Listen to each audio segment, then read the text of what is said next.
It turns out this gumball machine is what you use the Rift tokens on, so I did that, and I got my favorite hat back. And now we are going to head into the finale. The Fun Alley.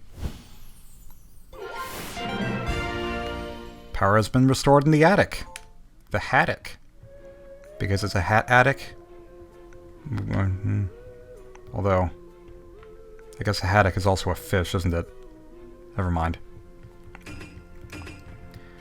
We've got a little bit of final exam design here, using all of the hats that we've learned to use in the past for this one final section. Why does a spaceship have an attic anyway? And why does it look like this? Because this is straight out of Transylvania or something.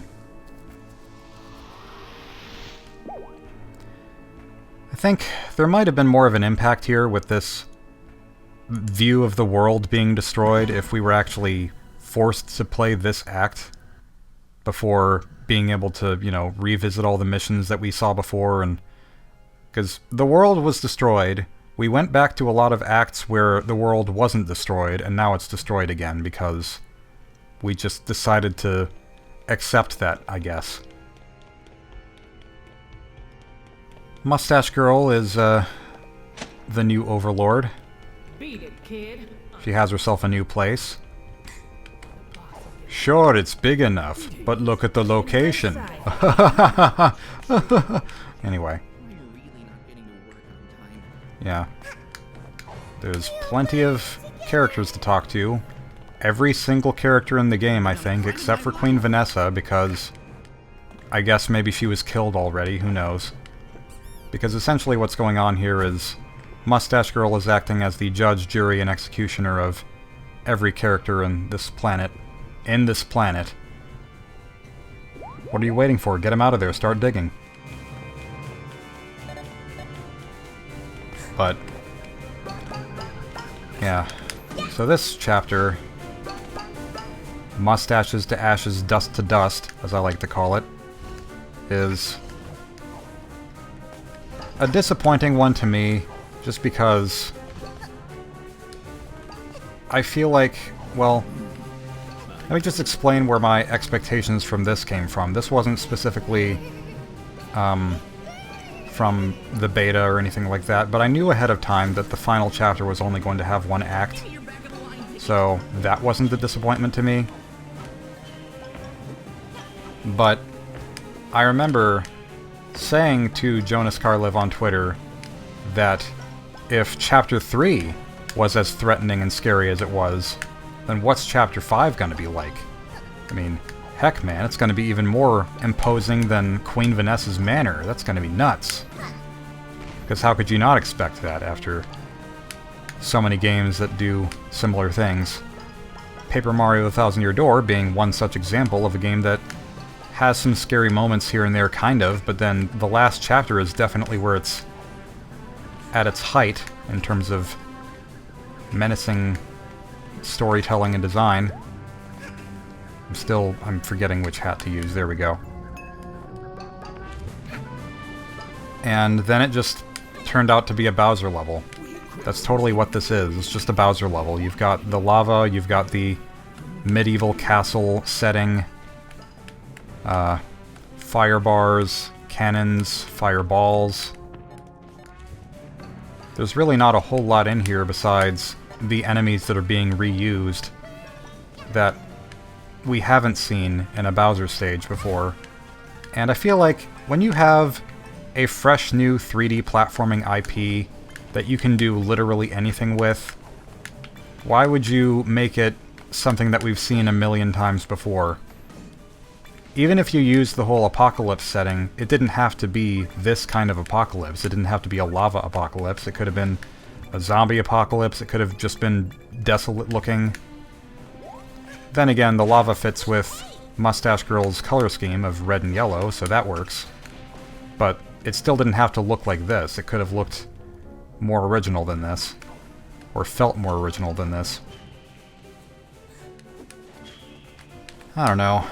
Because there's so much creativity in this game, even with how much it's very blatantly inspired or influenced by other games. There's a lot of neat new ideas too, like with the way it reused the Cosmic Marios in Galaxy 2 or whatever, the ones that follow you around. It turned that into owls playing Follow the Leader during a parade, which is a neat way of reframing that idea. And then you have the... Really, every chapter before this has a lot of neat concepts, and the characters are original, and this just feels like kind of the lazy chapter in comparison as far as ideas go. It's well designed enough, but this had potential to be more, I think. Quite a bit more. Oh well. And we've got a lot of these Red Mountain Sonic Adventure hammers. It's totally what these are.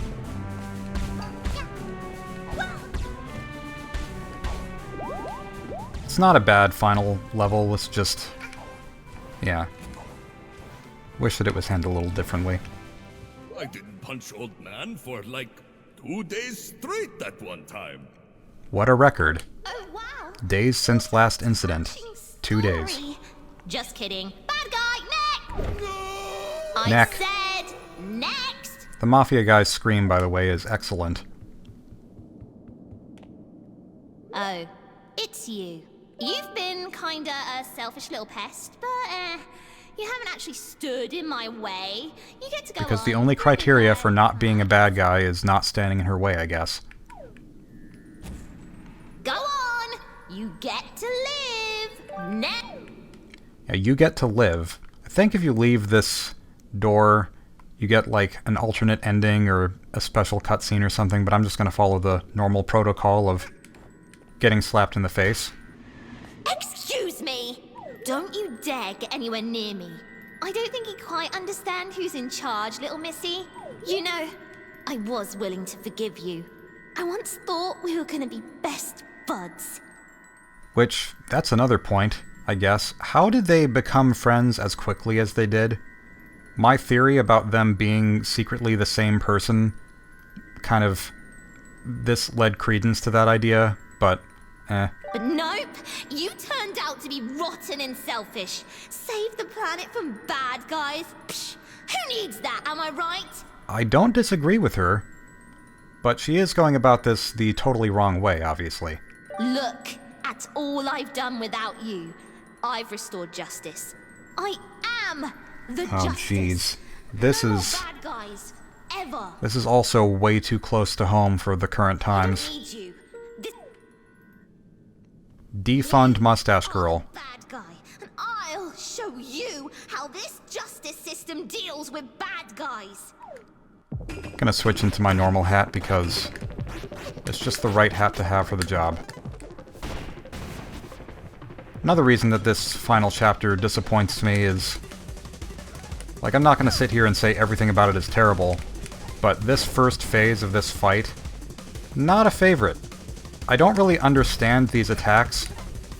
The animations are weird and unnatural. I think it kind of reminds me of the Twilight Princess phase of the final boss where you fight Zelda who's being puppeted, so it makes sense for her animations to be unnatural in that, and yet these animations look even more unnatural, but she's not being puppeted by anything. This is just how she is. Surprisingly, I didn't get hit during that phase. There is a badge where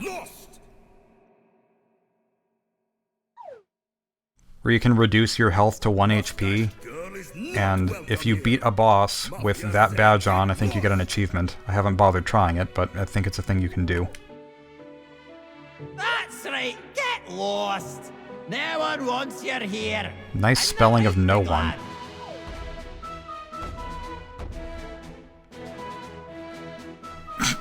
This alternate reality stinks.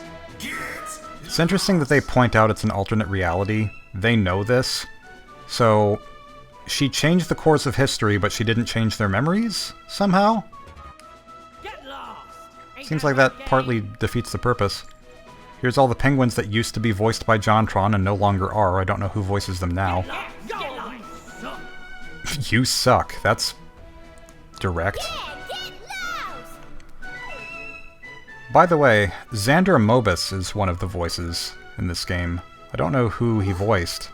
But I'm fixing everything. No more bad guys. Oh, why can't you see? Also, Joshua Tomar, All of us. otherwise known as Tomandamato. I don't know how to pronounce his username, but there's him and there's Mick Lauer, I think is Rice Pirate.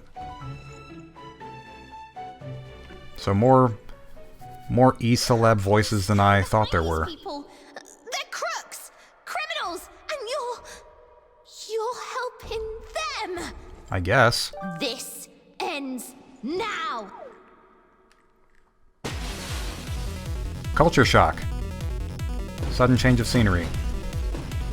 There are walls here, you can't see them, but they are there. A little bit disconcerting, because you are not told that you are in a new arena until right now. And this is where the bitrate on YouTube is going to go to crap, so I might freeze frame this at least once to show what this should look like, because as far as I understand it, the bitrate should be normal if nothing is moving. Just not a good fight for video compression. But this is what I called the Undertale pacifist final fight in my video about this game, which I'm not going to bring that video back. It's just there's too much that I don't agree with anymore in that video. But yeah, this has some of the same kinds of attacks. It's got the rainbow flashy background. Evil Mustache Girl, we have It's got to help. the characters like cheering you on. Got it, lad. Let's give her something she can jab at.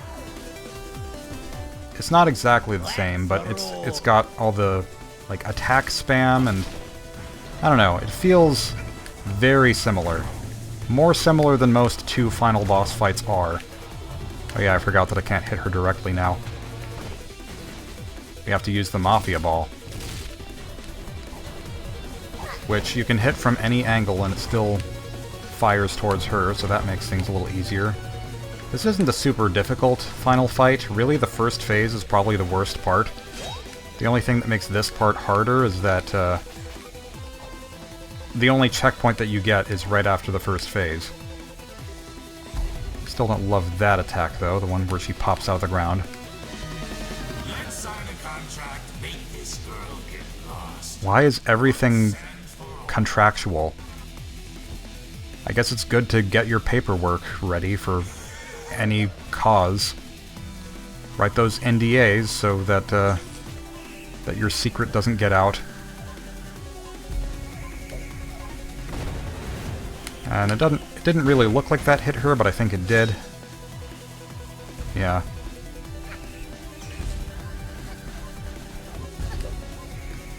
It's kind of a cool fight in its own way. Oh, that didn't even look like it came close to hitting her, but I guess it did, in the sense that maybe just if the cherry bomb explodes at all, it hurts her. Or it gets rid of the shield, rather. I don't know. Do you mind? Let's do that again. Yep.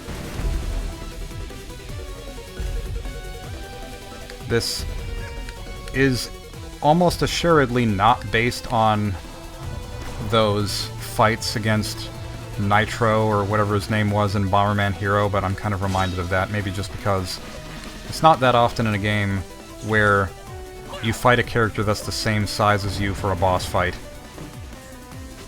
that jumps around all over the place. Oh, really? That was a really short window of vulnerability. Hopefully that's it. Yep, okay, this is the point where the fight is no longer possible to die in. There is a lot of death, though. Oh, when Mafia explode, Mafia drop pawns. This gives Mafia an idea. I said that the Snatcher fight reminded me of Undertale. I couldn't exactly put into words why, but this also does in this sense. Like, Little Hat Girl need help to turn back time. they Mafia bring explode. attention to a game mechanic that you wouldn't normally bring attention to in a game like this. To save world. What? Plan is crazy. Hello, Mafia. Red hooded girl, get You never consider the fact that characters explode into collectibles, here. Take or pickups, or whatever they're usually called. But this final fight makes use of that, and that's something that I think Undertale will probably also do. So they start killing each other, weirdly enough, but by their logic, if Hat Kid brings back the normal flow of time again, then all of this will be undone, so it doesn't really matter. Selfless sacrifice. What is this? If everyone disappears but me, then I'd be all alone. Well, that wasn't stopping you from killing everyone before. We don't need a hero. Get lost! My powers are disappearing? That one I don't understand. Why are her powers disappearing? I don't think anything happened to prevent her powers from remaining the same. Well, she is throwing down a lot of timepieces. Maybe that's why. Just breaking all of the timepieces, which I thought there were only 40 of them. I'm pretty sure she's using more than that. I guess if you get the DLC, there's like 56, I think is the final count. Kind of weird. Weird number. But not as weird as, what is it, Gex 3 or Gex 64 or something having exactly 49 remotes. That's probably the worst of the bunch. They could have had one more. Just one.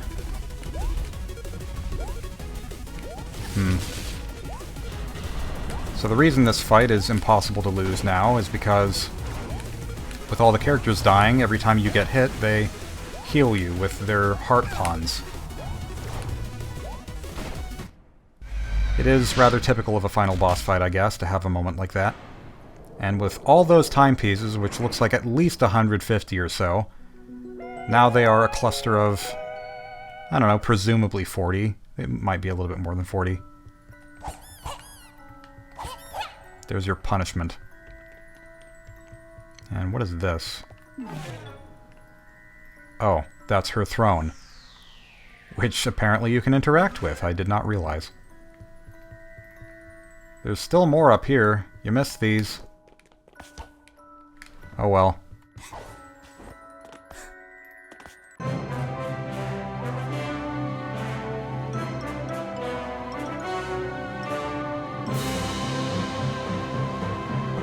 The count is complete.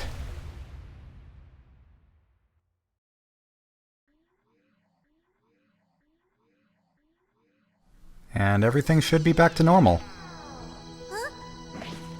I apologize if there are any textures that look a little bit weird as a result of my having this on somewhat lower settings. There shouldn't be too much that looks weird, though.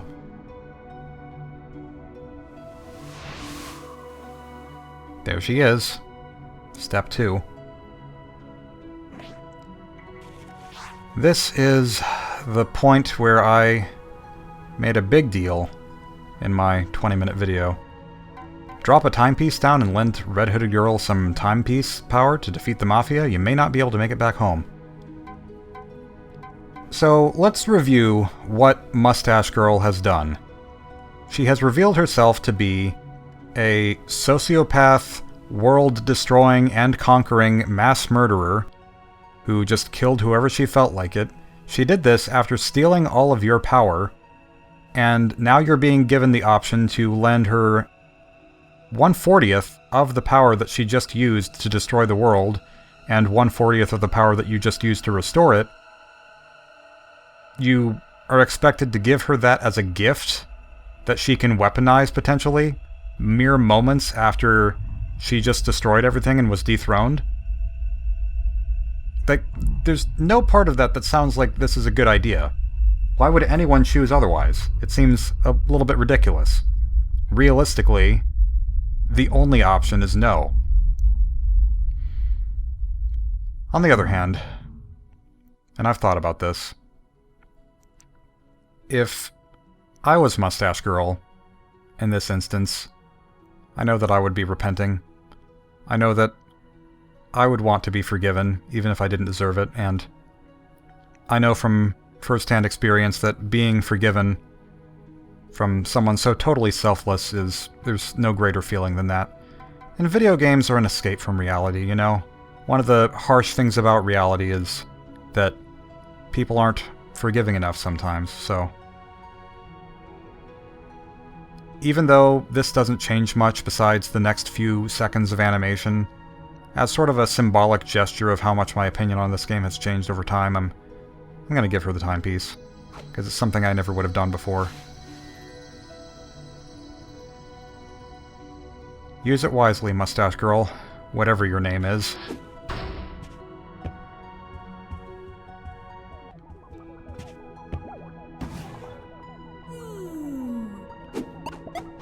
And suddenly Hat Kid is the most animated that she's ever been.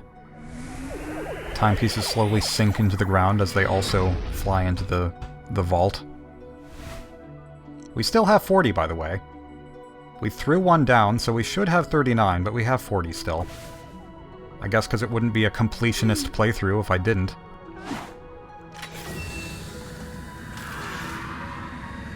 I know that Gerard the Completionist did review this game, and he gave it his rating of completed. Don't know if I would go that far. It's at least a finish it, though.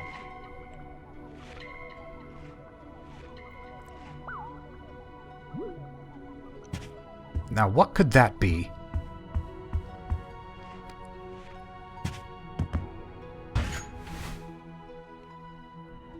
Hanging onto the ship. They're so heavy that they're preventing it from going light speed. Hey, kiddo! Let's make another contract! Sorry, it doesn't work that way. Oh, don't you dare leave, lass! Let's watch our movie, darling! Then she scoops them off, throwing them out like yesterday's trash, I think is how I put it.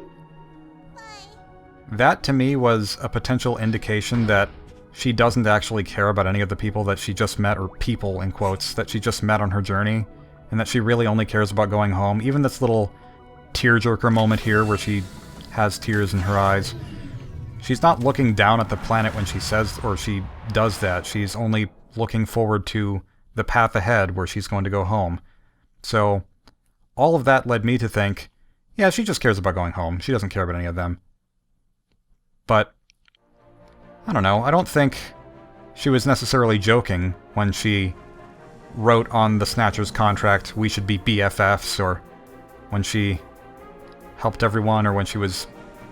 I think she was probably thankful that they all helped her in her final battle.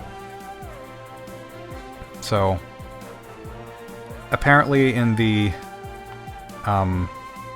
diary entries that you can find under her pillows, they kind of indicate that she's largely indifferent to what's going on throughout the game, but that choice at the end determines, at least for the player, what she thinks of the whole journey. Whether she's still concerned with herself only, or whether she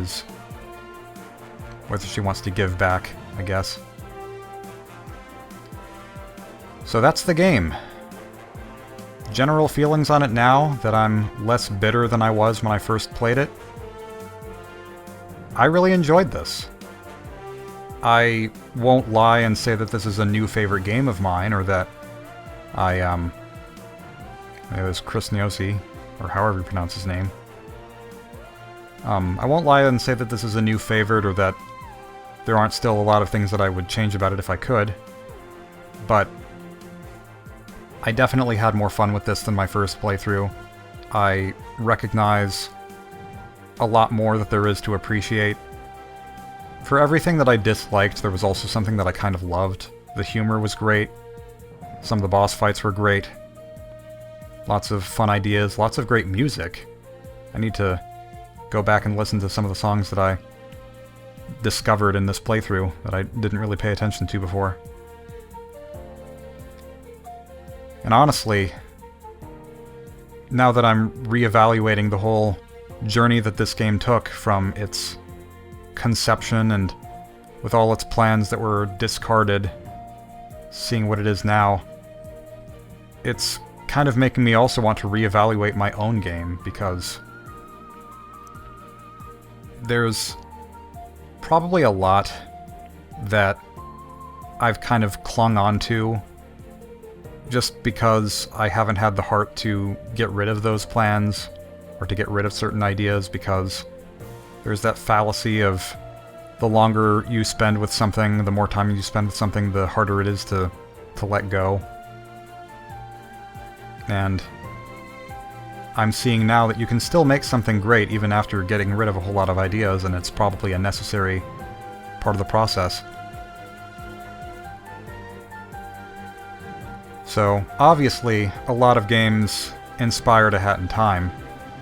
I want to take a little bit of time to talk about a few games that were probably inspired by A Hat in Time, because there are at least a few that I can think of offhand. I don't know if this one's inspired or not, but there's a game called Here Comes Nico, which has a similar flair, and I think maybe the art style was at least in part inspired by Hat. Then there's a game called Billy Bust Up, a 3D platformer in the works, that definitely is inspired by A Hat in Time in some way.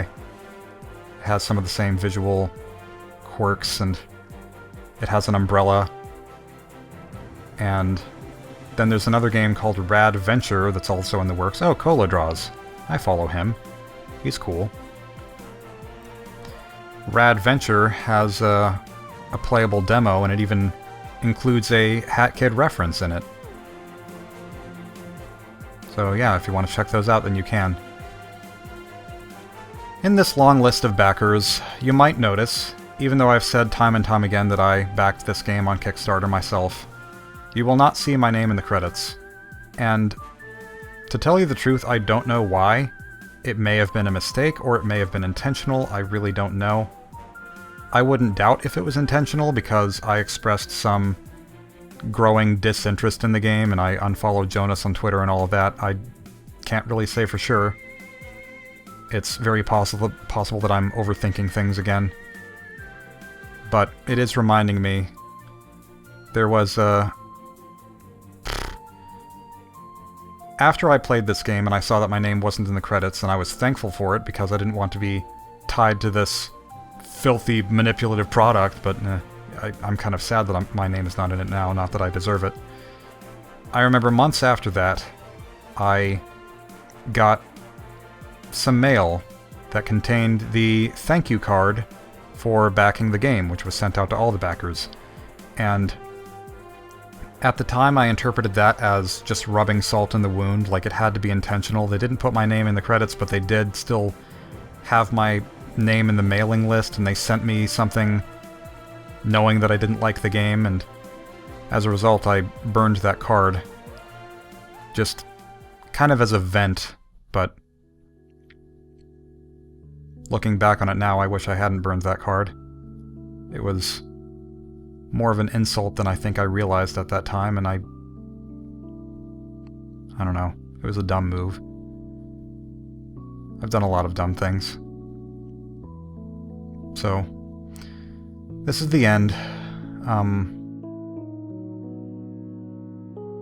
To anyone at Gears for Breakfast, if you're watching this, which I doubt, but if you are, I just wanted to say I'm sorry.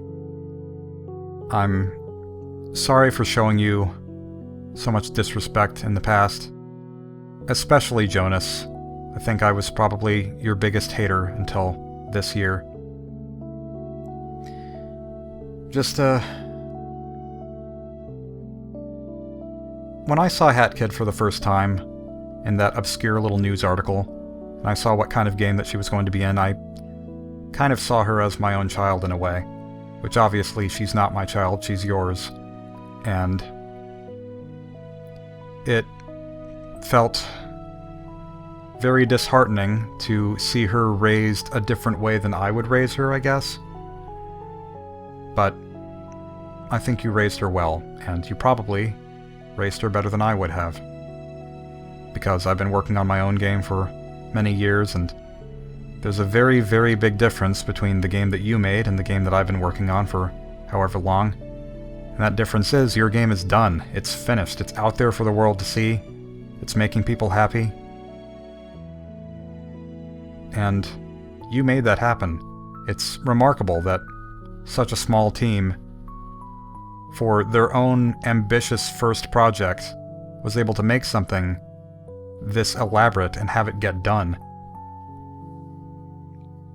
And I'm just sorry that I took it for granted.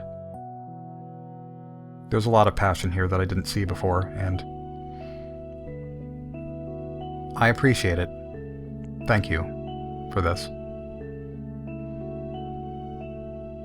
I think I needed this. Yeah. So, this was an especially personal playthrough for me, I think. Probably the most personal that I've done. And, thank you all for watching.